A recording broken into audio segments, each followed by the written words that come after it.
week 3, the woman of valor. I don't know, this one might be a little bit shorter than some of the other ones. We'll see how it goes. I kind of have a thought of where I want to go next week, and I thought where I want to stop might just be a really good place to stop. So we'll see how it goes. But before we get started with today's lesson, I wanted to say a couple words about last week's study. If you have not seen week 2 of the Women of Valor series, you can watch it on my YouTube at the Biblical Bibliophile. It is up there. It was a very important lesson.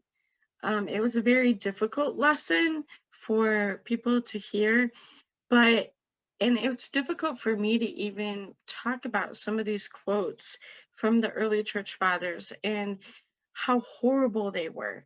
It's when I first heard them, it really, really upset me. And the reason why I had to go back and I had to talk about those is for one main reason. First of all, we need to understand the history of the things that we have been taught and where it comes from. Today, there are a lot of women who are being looked down on or who are being held back, even subliminally in the church, because the church believes that women are not allowed to do certain things and that they cannot teach except maybe kids or maybe other women. Some of them are even told that they can't really speak in church. There's all kinds of things. There's men treating women terribly. I have, like I said in the lesson last week, I've even heard on Facebook somebody who claimed to be a follower of scripture, Torah observant, keeping, the instructions of the Bible. And they said that according to the Torah in the Bible, that a woman is worth less than a man's beast of burden and his land. There's a lot of men in even the Torah keeping movement and some other sects of Christianity who want to promote polygamy, or polygyny is actually more of the correct term, but either one kind of works. Anyway, they want to promote this idea, and there are women who are being taught that if you don't go along with that, if you don't accept polygamy, that you are not a true woman of God or a true woman of Yah. Because if you were, you would be submissive, and they say that the Torah teaches that is acceptable, and if you're not going to go along with it, then you are rebellious, you're stiff-necked, you are all of these things.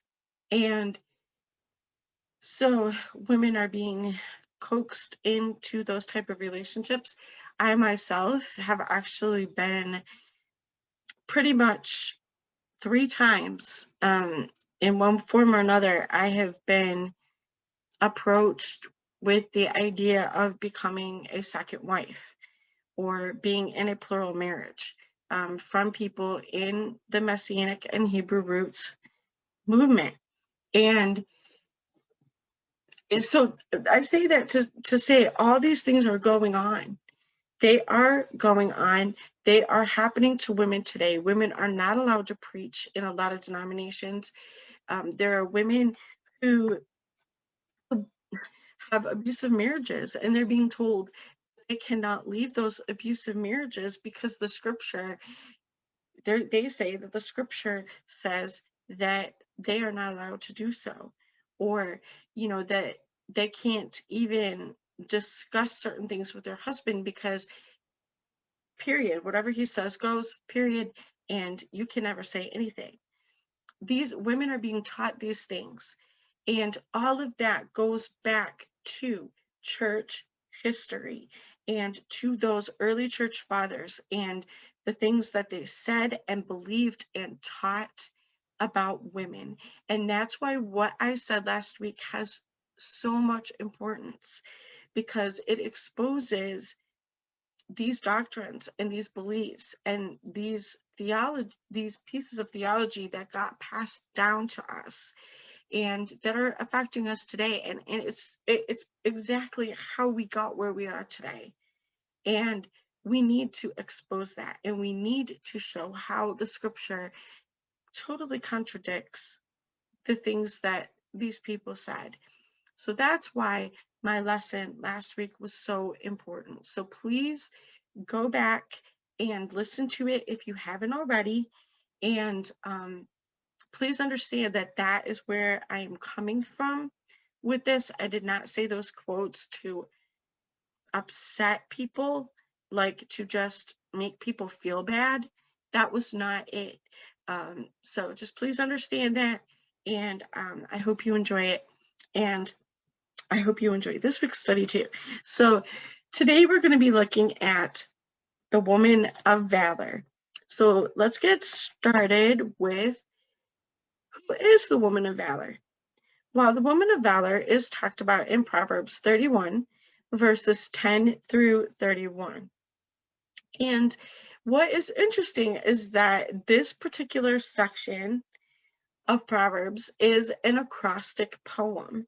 And what that means is that each line of this Hebrew poem starts with a different letter of the Hebrew alphabet in order. Line 1 starts with Aleph, which is pretty much the Hebrew equivalent of the letter A. It's the first letter in the Hebrew alphabet. Well, the second line starts with Bet, which is the second letter of the Hebrew alphabet, and so on. So Aleph, Bet, Gimel, Dalet, it just keeps going on and on all the way through. Let me show you how that works. So let me go back here, this one. All right, so if we look here, Proverbs 31:10, so we're going to start there. This is, you read Hebrew right to left, like this, okay? Not left to right. So if you look at the first letter, this is an Aleph, okay? Now let's go on to the next verse, 31:11. Here we have the Bet, okay? Now let's go to the next verse, verse 12, Gimel, right here, which is the third letter of the alphabet. And next one is going to be Dalet, right here. And then verse 14, Hey, right in order, Vav, and verse 16, Zayin. Next one, verse 17 will be Het. And then Tet. Verse 19 is Yod. Verse 20 is Kaf. Verse 21 is Lamed. Verse 22 is Mem.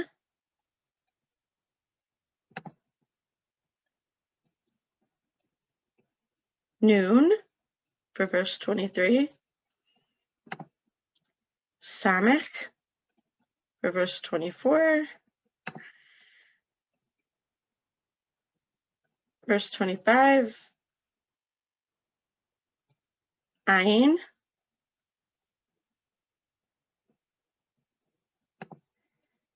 Verse 26 is Pei. Verse 27 is Sadi. Verse 28 is Kuf, or Kaf. Verse 29 is Reish.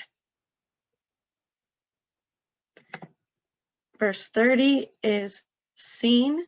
Sheen. It can be either one. Some of these, actually, depending on where the dot is, can be called something different. So I'm just kind of quickly going through them. So if I blurt out something that, if you know what I mean. Okay, and then the last one is verse 31. It is the final letter in the alphabet, which is, I can't even think right now. Tav. There we go. Tav. So as you can see, it is an acrostic. It's a literary form, and it's called an acrostic poem. It's pretty sweet. There are some other places in scripture where this happens. We're not really going to get into that very much, but it is interesting to know that it is a beautiful piece of Hebrew poetry about the woman of valor. Okay, so let's read the woman of valor passage, Proverbs 31. I'm going to be reading out of the ISR 98. We're going to start in verse 10 because that's where the woman of valor part starts. Who does find a capable wife? For she is worth far more than rubies. The heart of her husband shall trust her, and he has no lack of gain. She shall do him good and not evil all the days of her life. She shall seek wool and flax, and with delight she works with her hands. She shall be as the ships of Tarshish. She brings in her food from afar. She also rises while it is still night and provides food for her household and a portion for her girls. She shall consider a field and buy it. From her profits she shall plant a vineyard. She shall gird herself with strength and strengthen her arms. She shall taste when her gain is good. Her lamp does not go out by night. She shall stretch out her hands to the distaff, and her hands shall hold the spindle. She shall extend her hand to the poor, and she shall reach out her hands to the needy. She is not afraid of snow for her household, for all her household is dressed in scarlet. She shall make tapestry for herself. She is dressed in fine linen and purple. Her husband is known in the gates when he sits among the elders of the land. She shall make fine linen and sell them, and shall give girdles for the merchants. Strength and splendor are her garments, and she rejoices in time to come. She shall open her mouth with wisdom, and on her tongue is the Torah of kindness. She watches over the ways of her household and does not eat the bread of idleness. Her children shall rise up and call her blessed, her husband too, and he praises her. Many daughters have done nobly, but you have risen over them all. Loveliness is deceptive, and prettiness is vain. A woman who fears Yah is to be praised. Give her the fruit of her hands, and let her works praise her in the gates. So this is what the church usually calls the virtuous woman, or the woman of valor. And we're going to kind of dig into this a little bit. I want to address who is this woman of valor. So now that we've read it, let's go on to my next slide here. Was she a virtuous woman? Was she a capable wife? Different translations word this a little bit differently. In this particular one that we just read, I believe it said capable wife. This is really interesting. So we're going to look at this in the Strongs. We're going to first look up the word for wife. And that is, go back, Isha. Okay, we talked about this word in lesson 1. This is the word Isha. It means woman, wife, or female. And it can mean any of those depending upon the context. So definitely a female. She could be just a woman who is unmarried or a wife, depending on the situation. So there's that. And now let's look up the word virtuous or capable. That is the word chayil. So that word means strength. might, efficiency, wealth, army, ability, force, valor. We look down here, wealth, virtue, valor, strength, able, company, great forces, might, power, riches, strength, strong, substance, train, valiant, valor, virtuous or virtuously, war, worthily. So this word is definitely not a weak word. Okay, so this is a woman or a wife, a woman of valor, a strong, mighty, capable, virtuous woman. Okay, she is not weak by any stretch of the imagination. So I thought that was amazing. So now let's look at these two words, woman and valor, in the pictograph Hebrew. So woman, we talked a little bit about this last week, but I actually pulled up the pictograph images for you. So it's a little bit larger. This is the word isha or ansha, and it means woman, an adult female person, a wife, a woman, female. And here is the pictographs. So we have, this is like the ox head. This is the seed. These are the teeth, basically. And this is the little man saying, hey, pay attention, like, behold. Okay, so this ox head symbolizes power, authority, and strength. And then the seed, this little squiggly thing, represents a seed. And these are, of course, like I said, the teeth and the little man saying, behold. So what can we kind of get from this whole pictograph of the word woman? Again, what do we see? Power, authority, strength. She's someone to be listened to. Behold. Okay. This is not a weak word. Woman is not a weak word in the Hebrew. And what's very interesting is that this is the word isha, all right, or ansha, isha. And these first two pictographs here, the aleph and the seed here, the word for man, ish, actually starts the exact same way. It has the ox head and the seed. So the man and the woman both have power and authority and strength and a seed. The endings are a little bit different. They do both have teeth in them, in the pictograph, but they both start with power, authority, strength, and the seed. Now, we know that men have a seed, but did you know a woman has a seed too?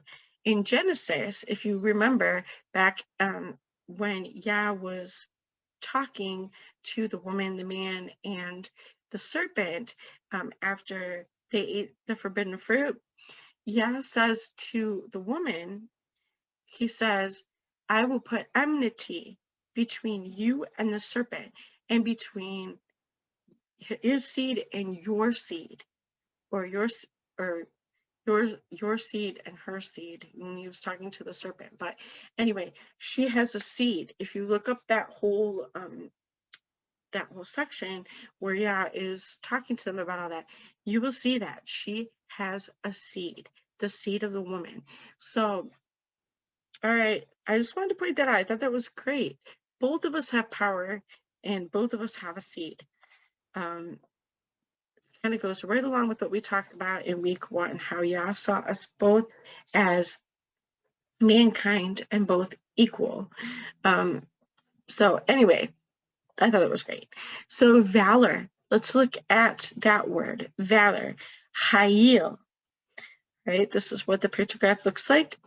And the word in the ancient Hebrew lexicon is force. The pressure exerted to make a piercing. Army, man of valor, host, force, valiant, strength, wealth, power, substance, might, strong. Again, we have all of those words showing a very not weak human being, okay, very strong and very capable. So let's look at these pictograph symbols. This first one here is showing us a wall of defense, of separation. And then we have the arm or the hand right here. A lot of times I have heard that in Hebrew, the hand is basically from your elbow to the tip of your fingers, okay? And as you can see from this picture here, it does show like the whole arm practically, okay? So this is the arm or the hand, either way you want to look at it. And then you have a staff right here, which is like a symbol of authority. This, you know, they used staves to fend off like wolves and things from their flocks. And also it is a show of leadership and authority. So you've got the wall, the arm of the hand, and the staff or goad of authority. You know, it's just kind of coming to me now. I mean, that staff really does show how a mother is part of the authority of the family and how she leads and how she guides, you know, her family and her children. And, you know, the staff was, you know, she is a protection. She protects her kids. She protects her family. You know, you ever heard the term mama bear? You know, so like that really does show the place that a woman has in the family, and it is not a weak one. So now let's take a look at Proverbs 31:10 in a little more detail. So this is the first verse in that section that we read of Proverbs 31, and it reads, "Who does find a capable wife? An Ishet Chayil."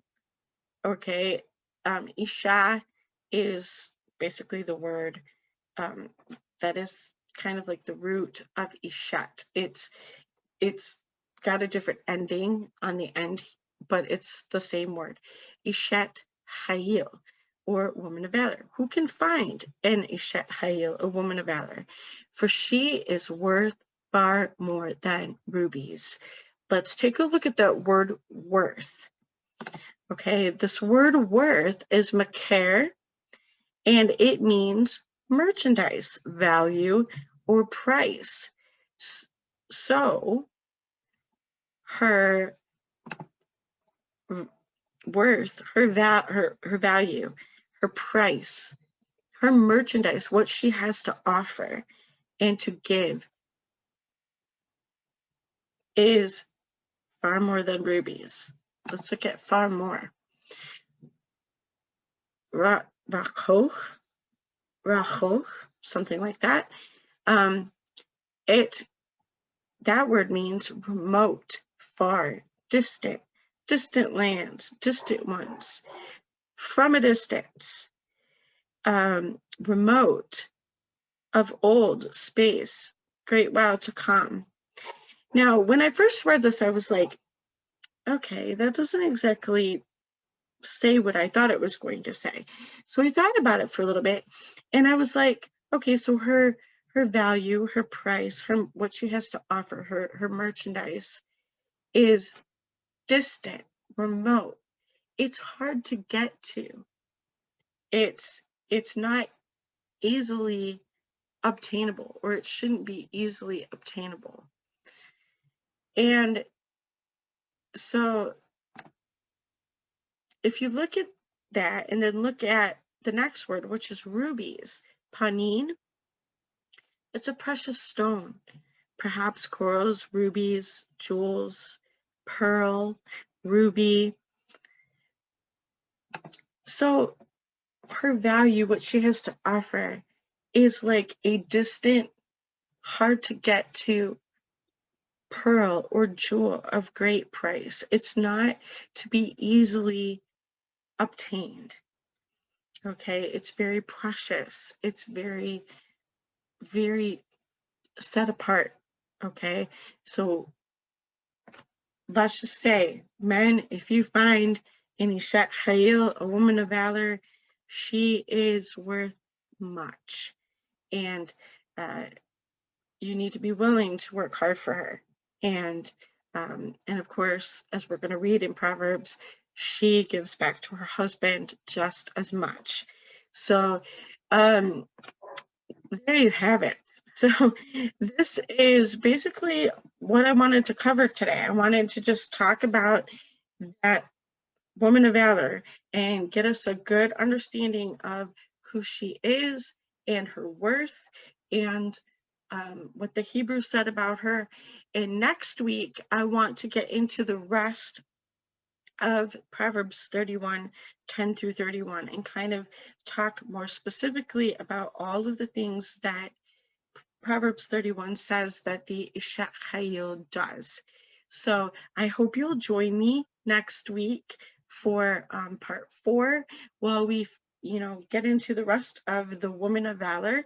And I hope this is a blessing to you. And if you have any questions, you can check out my YouTube channel, or you can write me there. It's the Biblical Bibliophile. Or you can also go to thebiblicalbibliophile.com and you can message me or email me through there. I'd be glad to help you out in a way that I can. So have a wonderful day. Thank you so much, and I'll talk to you later. Bye. Shalom. Oh, and remember, test everything and hold fast to that which is good. Shalom.